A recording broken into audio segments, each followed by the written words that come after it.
بسم اللہ الرحمن الرحیم۔ السلام علیکم دوستو۔ ایک دن حضرت علی رضی اللہ تعالیٰ عنہ حضور نبی اکرم صلی اللہ علیہ وسلم کی خدمت میں پیش ہونے جا رہے تھے کہ راستے میں ان کی نظر ایک شخص پر پڑی جو مسلسل روئے جا رہا تھا۔ حضرت علی نے اس بندے سے رونے کا سبب پوچھا تو اس نے بتایا کہ میں بہت ہی بڑا گناہ کر بیٹھا ہوں، مجھے اللہ تعالیٰ کے عذاب سے ڈر لگتا ہے، مجھے سمجھ نہیں آ رہی کہ میں کیا کروں۔ آپ حضور اکرم صلی اللہ علیہ وسلم کی خدمت میں میری معافی کی سفارش فرما دیں۔ حضرت علی رضی اللہ تعالیٰ عنہ اس شخص کو ساتھ لے کر حضرت محمد صلی اللہ علیہ وسلم کی بارگاہ میں پیش ہوئے۔ جب حضرت علی رضی اللہ تعالیٰ عنہ آپ صلی اللہ علیہ وسلم کے سامنے گئے تو حضرت علی زار و قطار رو رہے تھے۔ حضور اکرم صلی اللہ علیہ وسلم نے دریافت فرمایا، اے علی آپ کیوں رو رہے ہو؟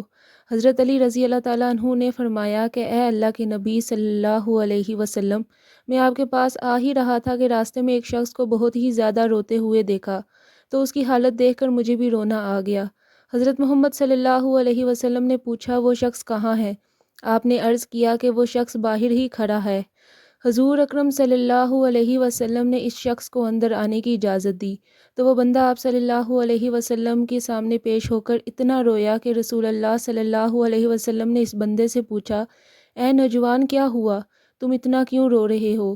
اس نے جواب دیا، یا رسول اللہ صلی اللہ علیہ وسلم، مجھ سے بہت ہی بڑا گناہ ہو گیا ہے۔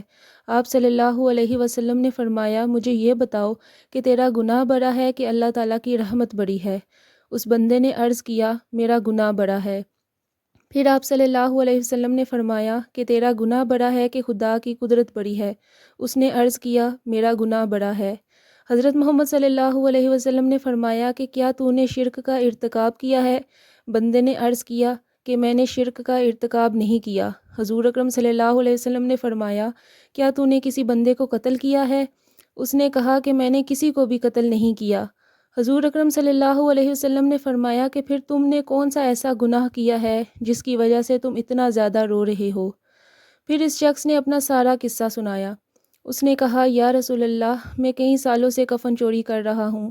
میں مردوں کے کفن چوری کر کے ان کو فروخت کیا کرتا تھا، اس سے جو آمدنی ہوتی تھی اس سے اپنا پیٹ پالتا تھا۔ کہنے لگا کہ کچھ دن پہلے ایک لڑکی دفن کی گئی، میں نے اپنی عادت کے مطابق اس کا کفن اتارا اور وہاں سے جانے لگا تو مجھ پر شیطان غالب آ گیا، اس نے میری نیت بدل دی، میں نے اس لڑکی کے ساتھ زنا کیا۔ جب میں زنا کر کے اٹھنے لگا تو میں نے ایک آواز سنی کہ جیسے وہ لڑکی بول رہی ہے، اے بدبخت بندے، تو نے مجھے مردوں کے سامنے ننگا کیا ہے، کل قیامت کے دن بدکاروں اور زانیوں میں تیرا شمار ہوگا، اللہ تجھے بھی سب کے سامنے ننگا کرے گا۔ وہ شخص کہنے لگا کہ اس لڑکی کی آواز کا مجھ پر ایسا اثر ہوا کہ مجھے اب اپنے آپ پر اللہ تعالیٰ کا غضب محسوس ہو رہا ہے، میں خدا کی پکڑ میں ہوں۔ جب رسول اللہ صلی اللہ علیہ وسلم نے اس شخص کا سارا قصہ سنا تو آپ کی بھی آنکھیں نم ہو گئیں۔ آپ نے فرمایا، تو نے واقعی بہت ہی بڑا گناہ کیا ہے۔ آپ صلی اللہ علیہ وسلم کی زبان مبارک سے جب یہ الفاظ نکلے کہ یہ بہت ہی بڑا گناہ ہے تو وہ شخص روتا ہوا باہر نکل گیا۔ اس نے سوچا کہ رسول اللہ صلی اللہ علیہ وسلم اس وقت بہت ہی ناراض ہیں، ایسا نہ ہو کہ آپ صلی اللہ علیہ وسلم کی زبان مبارکہ سے کوئی ایسی بات نہ نکل جائے جو میری بربادی کا مزید سبب بن جائے۔ وہاں سے نکل کر وہ شخص جنگل اور پہاڑوں کی طرف چلا گیا۔ وہ شخص کئی روز اللہ تعالیٰ کی عبادت میں مشغول رہا اور اللہ تعالیٰ سے رو رو کر اپنے گناہوں کی معافی مانگتا رہا۔ اس کو ہر وقت وہ آواز سنائی دیتی تھی، وہ ہر وقت اپنے گناہ پر توبہ کرتا رہا۔ جب وہ شخص کئی روز معافی مانگتا رہا تو خدا نے اس بندے کی توبہ قبول فرمائی۔ اللہ تعالیٰ کے حکم سے حضرت جبرائیل علیہ السلام حضور اکرم صلی اللہ علیہ وسلم کے پاس تشریف لائے اور سلام پیش کیا۔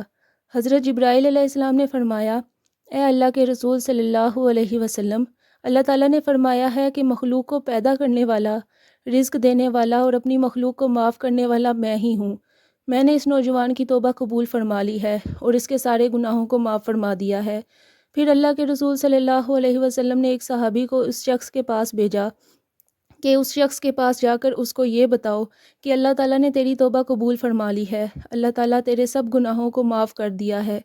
اس کہانی سے ہمیں یہ سبق ملتا ہے کہ اگر کبھی ہم سے کوئی گناہ سرزد ہو جائے تو ہمیں اللہ کی رحمت سے مایوس نہیں ہونا چاہیے، بلکہ سچے دل سے اللہ سے معافی مانگنی چاہیے۔ اللہ کی رحمت بہت وسیع ہے اور وہ ہمارے تمام گناہوں کو معاف کرنے پر قادر ہے۔ اسی کے ساتھ مجھے دیجیے اجازت۔ اگلی کہانی میں آپ کے ساتھ ملاقات ہوگی، تب تک کے لیے اللہ نگہبان۔